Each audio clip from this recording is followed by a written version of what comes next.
السلام علیکم ورحمۃ اللہ وبرکاتہ۔ آج میں آپ کو نبی کریم صلی اللہ علیہ وآلہ وسلم کے کلمہ لا الہ الا اللہ محمد الرسول اللہ کے بارے میں بتاؤں گی۔ آپ صلی اللہ علیہ وسلم نے اس کلمے کو جنت کی کنجیاں کہا۔ آپ صلی اللہ علیہ وسلم نے کلمہ طیب کو جنت کی کنجیوں کا فرمان فرمایا۔ آپ صلی اللہ علیہ وسلم نے ارشاد فرمایا، جب کوئی شخص لا الہ الا اللہ لا الہ الا اللہ کا اقرار کرنا جنت کی کنجیاں ہیں۔ آپ صلی اللہ علیہ وسلم نے فرمایا، جب کوئی شخص یہ کہتا ہے لا الہ الا اللہ تو اس کے نامہ اعمال میں جنت کی ایک کنجی آ جاتی ہے، اور جب وہ شخص کہتا ہے لا الہ الا اللہ محمد الرسول اللہ، آپ صلی اللہ علیہ وسلم نے فرمایا کہ اسے جنت کی کنجیاں عطا کی جاتی ہیں، اور وہ جنت کی جتنے دروازے جنت کے ہوتے ہیں ان کی کنجیاں جو ہوتی ہیں وہ اس کلمہ طیب سے مکمل پوری ہو جاتی ہیں۔ جو شخص ایک مرتبہ پڑھتا ہے پورا کلمہ تو اس کے ہاتھ میں اللہ تعالیٰ جنت کی کنجیوں کا چھلا اس کے ہاتھ میں پکڑا دیتا ہے۔ نبی پاک صلی اللہ علیہ وسلم نے فرمایا، لا الہ الا اللہ کہنا ایک کنجی ہے، لا الہ الا اللہ محمد الرسول اللہ کہنا پڑھنا یہ پوری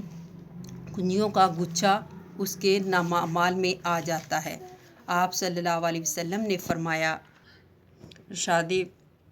ارشاد ہے کہ جو بھی بندہ کسی وقت بھی دن میں رات میں لا الہ الا اللہ کہتا ہے تو نامہ اعمال میں اس کے نامہ اعمال میں سے برائیاں مٹا دی جاتی ہیں اور نیکیاں لکھ دی جاتی ہیں۔ آپ صلی اللہ علیہ وسلم نے فرمایا، جو شخص اس کلمے کی تسبیح کرتا ہے اور اس کے درمیان اور جنت کے درمیان کوئی فاصلہ نہیں رہتا، خاص طور پر جب رمضان المبارک میں اس کلمے کا ورد ہوتا ہے، اللہ پاک نے فرمایا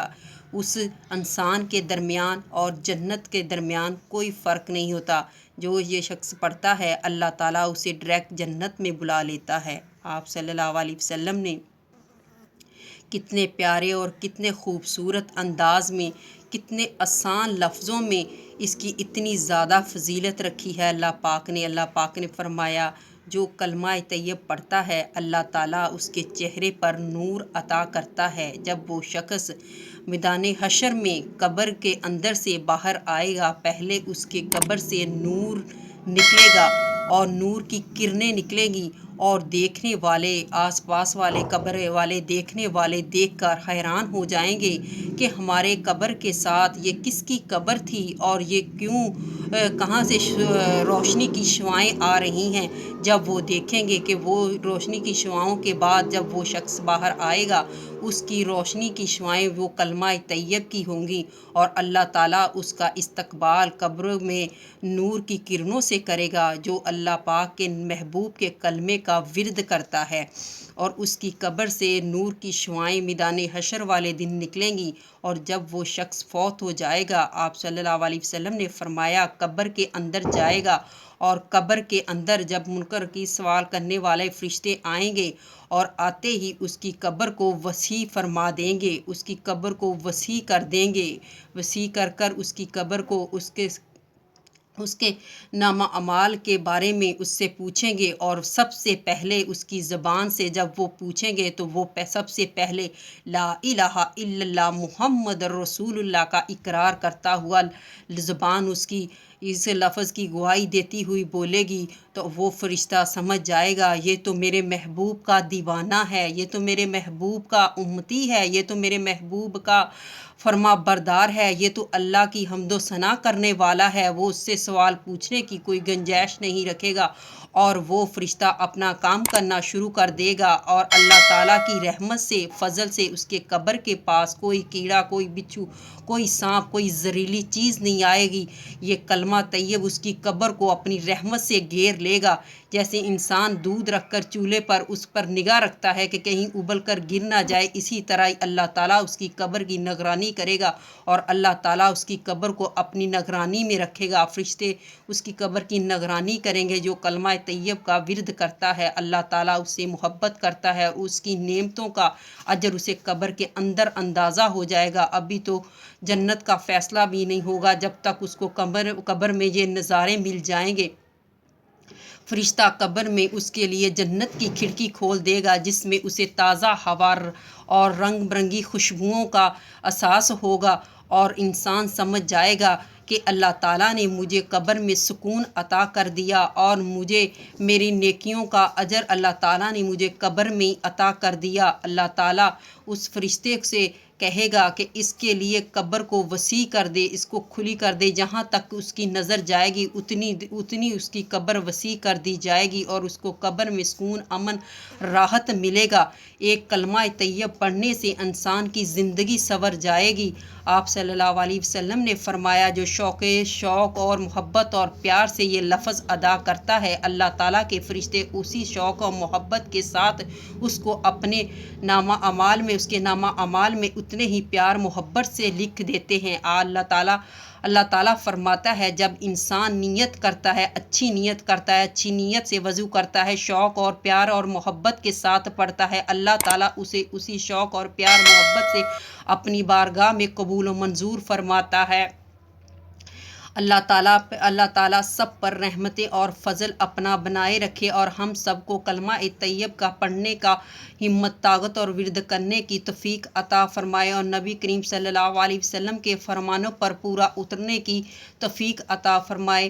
اللہ تعالیٰ ہم سب کو نیک عمل کرنے کی توفیق عطا فرمائے اور کلمہ طیب پڑھنے کی تسبیح اور کلمہ طیب ہر وقت زبان پر جاری رکھنے کی توفیق عطا فرمائے۔ آپ صلی اللہ علیہ وسلم نے فرمایا جو انسان کلمے سے پیار کرتا ہے اللہ تعالیٰ اس کا نزاع کے وقت بھی زبان سے کلمہ ہی جاری کرے گا۔ جس کی زبان سے کلمہ جاری ہوگا اس کا ایمان پر خاتمہ ہوگا اور وہ قبر کے اندر اپنے تمام سوالوں کے جوابوں میں کامیاب ہوگا۔ پہلا سوال نماز کا ہوگا، جس کی نماز ٹھیک ہوگی اس کی سمجھ لو آخرت سنور جائے گی اور جس کی نماز میں کامیابی اس کو مل گئی اس کو جنت میں گھر اور جنت میں محل، اس کو جنت کی سب شوق آرام اور راحت مل جائیں گے۔ اللہ تعالیٰ نے فرمایا جو شخص نماز کے سبق سے ہی کامیاب نہ ہوا اور اس کی زندگی بھی سمجھ لو استغفر اللہ اعوذ باللہ وہ کامیاب نہیں ہوگا۔ سب سے پہلے قبر میں نماز کے بارے میں ہی پوچھا جائے گا۔ اللہ تعالیٰ نے اب قرآن پاک میں 700 مرتبہ نماز کا ذکر فرمایا۔ اے ایمان والو نماز قائم کرو، اے ایمان والو نماز قائم کرو۔ جب آپ صلی اللہ علیہ وسلم نے فرمایا جب کوئی پریشانی آئے تو 2 رکعت نماز نفل ادا کرو اور اللہ تعالیٰ سے توبہ استغفار کرو۔ اے اللہ مجھے برے آنے والے وقت سے بچانا، یا میرے دل میں برا خیال آیا جب مجھے تو نے برے وقت سے بچایا،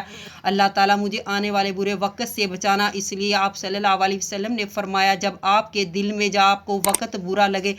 برا محسوس ہوئے تو آپ صلی اللہ علیہ وسلم نے فرمایا 2 رکعت نماز نفل ادا کیا کریں۔ آپ صلی اللہ علیہ وسلم نے فرمایا صحابہ نے ایسا ہی کیا اور انہوں نے اپنی زندگی سنوار لی۔ آپ صلی اللہ علیہ وسلم نے فرمایا جب اللہ تعالیٰ آپ کو خوشی عطا کرے، اللہ تعالیٰ جب آپ کو خوشی دے، آپ صلی اللہ علیہ وسلم نے فرمایا اللہ تعالیٰ اس پر بہت زیادہ خوش ہوتا ہے۔ جو 2 رکعت نماز نفل اور شکرانے کے ادا کرے اللہ تعالیٰ اس پر بہت زیادہ خوش ہوتا ہے۔ آپ صلی اللہ علیہ وسلم نے فرمایا اگر اللہ کو خوش کرنا ہے تو 2 رکعت نماز نفل عشاء کی نماز کے بعد ضرور پڑھا کرو۔ اللہ تعالیٰ اس سے بہت زیادہ خوش ہوتا ہے کہ اس انسان نے دن بھر کی جو میں نے اس کو نعمتیں عطا کی اس نے اس کا شکر ادا کیا، جس کی اسے طلب ہے اس نے اس کی